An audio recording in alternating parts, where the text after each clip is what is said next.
Hey guys, what is up? It is me, Pagey, here once again with another video on Titans Season 3, and this is going to be my review for episode 11 for this season, the third and last episode, otherwise entitled, The Call is Coming from Inside the House. Yep, pretty long title for a Titans episode.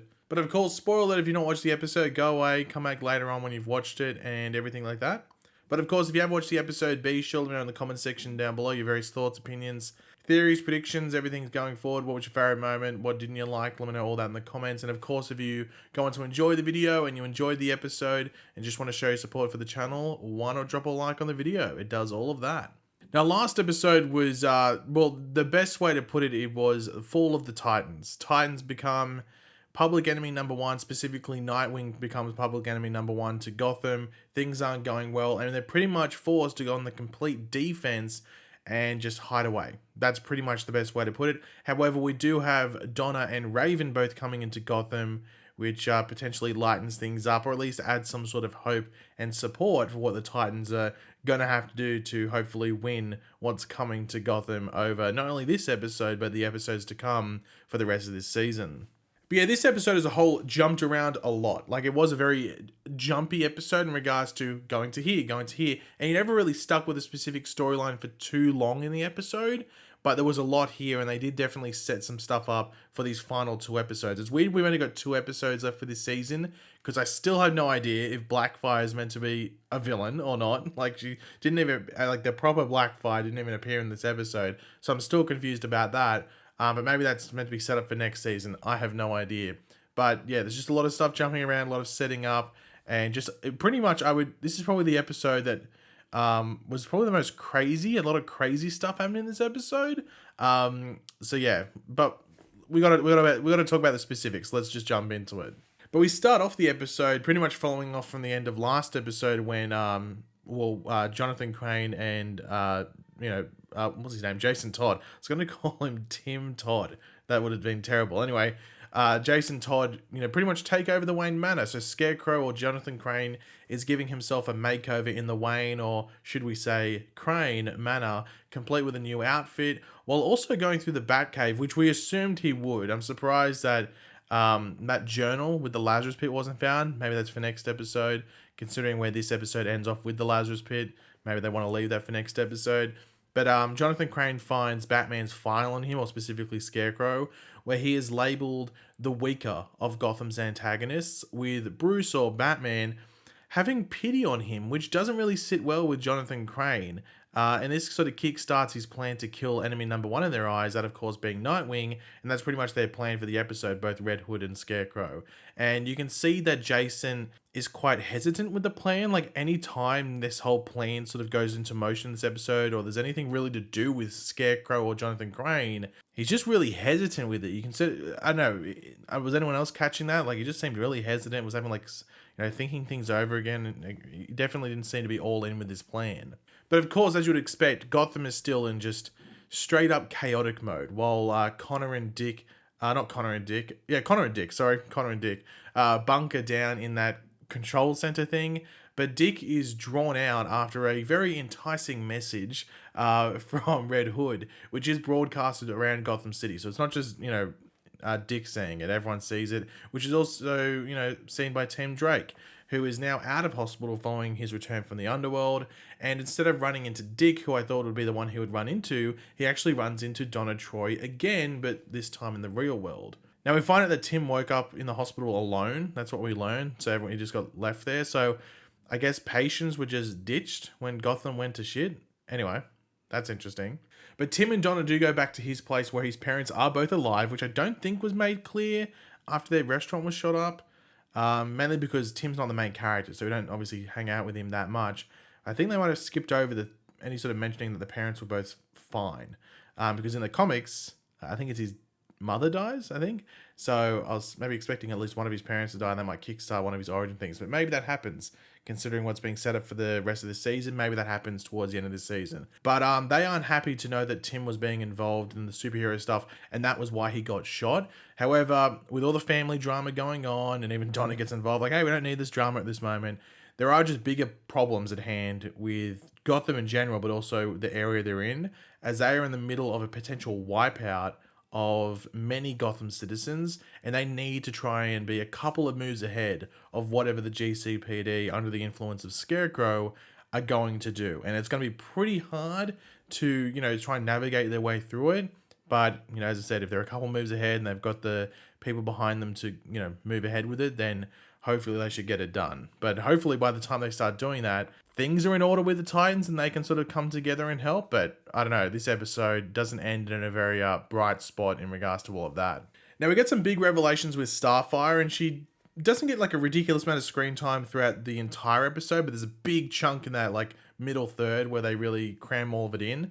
So we see Starfire, obviously she's lost her powers last episode, Blackfire's taken them, and she's keeping an eye on this mother and child while being sort of hidden, well, in a cloak, but still in her superhero suit. But anyway, so she's keeping an eye on this mother and child, with the mother unable to pay for like the rising price of medicine in this, this town. They're pretty much hiking everything up multiple 100%. It's just like, 200%, 400%. It's ridiculous. So she can't pay for this medicine for her child, but we learn that the child is the one that Starfire thinks that she has been seeing in her visions that we've had throughout earlier episodes in the season. However, when a goon, I'm just going to call him a goon, in search for payment from the mother who has now drunk the poison water supply, whips out a gun, Starfire jumps in front and is actually shot, which triggers a much deeper vision where we actually go to Tamarin and see both Starfire and Blackfire as babies after their births. And this is where we learn that Starfire was not born with the gift of fire, but Blackfire was.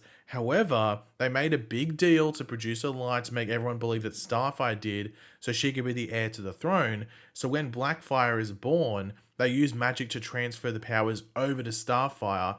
So this is a big revelation. So Starfire didn't really get her powers taken from her last episode. Blackfire just took them back. But with all this happening, Starfire starts to freak out in the real world and hitting that goon with some weird energy, but this does heal her of the gunshot wound. So I'm interested to see where this plays off in the next episode or two for the final 2 episodes of the season, and whether there's any sort of, remorse towards Blackfire because she just took back what was hers. I'm not too sure how that's going to be handled, but it'll be interesting to find out and see what happens. Now, Dick does try to go like another route in regards to dealing with this whole Jason situation by going through the security system of Wayne Security and all of that. But Jason is one step ahead and catches Dick in the act. However, upon Jason, reminding Dick of the meeting time between the two, and as he leaves, Dick grabs like this unknown item from the safe in that office of Bruce Wayne's. And it was glowing green. I thought, is it meant to be like kryptonite? And I was like, no, maybe it's just glowing green when something's in there. So it's like it has like a sensor. So if something's in there, it glows green. When it's taken out, it doesn't glow green. But we actually learn that it's kryptonite like sleeping dust, as he like blows it into Connor and Crypto's faces to subdue them and knock them out, so he can then do what he needs to do without any sort of like moral interjections. Even though based off the end of this episode, maybe it would have been good if he had some help. But yes, I'm just going to call it kryptonite sleeping dust. That's what that was the first thing that came to my mind when he started blowing it into their faces. Now, one of the more like sort of messed up things in this episode was when Jonathan Crane orders a pizza in order to knock out the delivery driver so he can like sort of potentially prove what Bruce Wayne was saying was incorrect. And Jonathan Crane can like bring as much fear as Scarecrow can. And that like almost torture scene on the pizza driver thing had me squirming a bit. I was like, he's actually going to start cutting him, But instead of mutilating the pizza guy, he's actually influenced by the inner Scarecrow side of himself to mutilate his own face.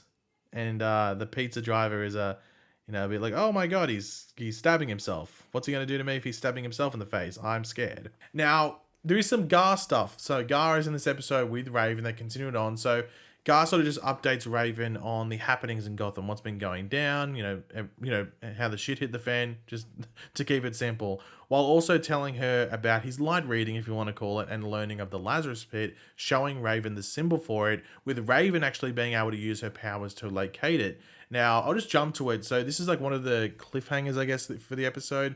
So at the Lazarus Pit, it starts to go off when they get there. And this is when Raven then starts to like react to it. She's like screaming out in pain, but that is all we get. It starts to freak out. So I'm really curious to see what happens next episode in regards to it. Are they meant to see like who was dipped into that Lazarus Pit so they know that Jason came back to life through that specific one?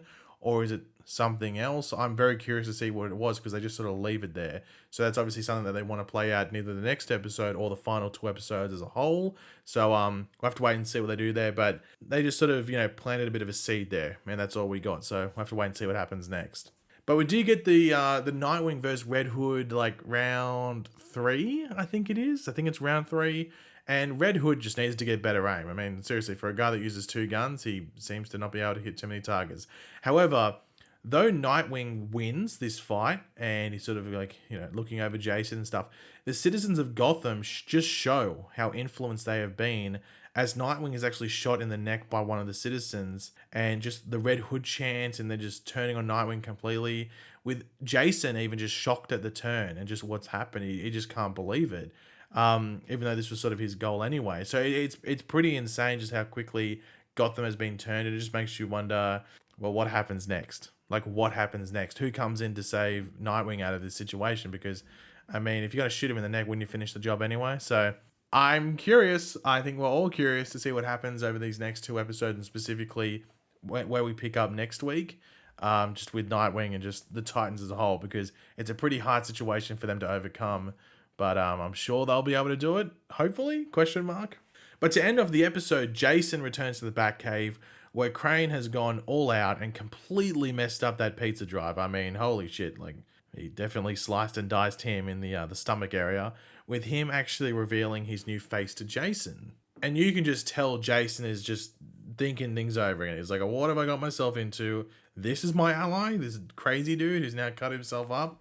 Like, what the hell? Like, things are getting way too crazy, even for Jason. And, yeah, I must say, I did like Scarecrow this episode, but, Jonathan Crane Scarecrow this episode, but even that, I was like going, whoa, I think you might have gone too far there. But overall, this was a pretty solid episode. I think, as I said, it did jump around a bit, so some people might not like that. But usually when you get to like final episodes of like these 13 episode seasons, you usually expect a lot of jumping because they're trying to pack a lot of story into a limited amount of episodes. So sort of one of the downfalls of having the limited amount of episodes sometimes when you have a lot of characters and a lot of story. So it did jump around a lot. And while, it might have explained a lot of answers, especially with the Gar and Raven stuff, there's like 3 scenes there and they leave you wanting more, but we still have 2 episodes to go. So wait and see how it plays out there before we can overly criticize it. But, yeah, I'm interested to see how they deal with all this stuff, and also the follow-on from the Starfire and Blackfire stuff, just because there was no Blackfire in the episode, so I'm curious to see how that relationship goes and whether Blackfire goes full-on villain or not, because I've sort of been waiting for that, because that was what was advertised. I don't know if something changed in the writing plans, but yeah, we'll have to wait and see. But yeah, guys, thanks for watching. Hopefully you enjoyed the video. If you did, it'd be awesome if you could drop a like on it, show support. Let me know in the comment section down below your various opinion on this episode, what you love, what you hate, what was your overall thoughts on the episode. Any predictions going forward, let me know all that in the comment section. And of course, if you are new to the channel, make sure to subscribe, and I will catch you guys later. Goodbye.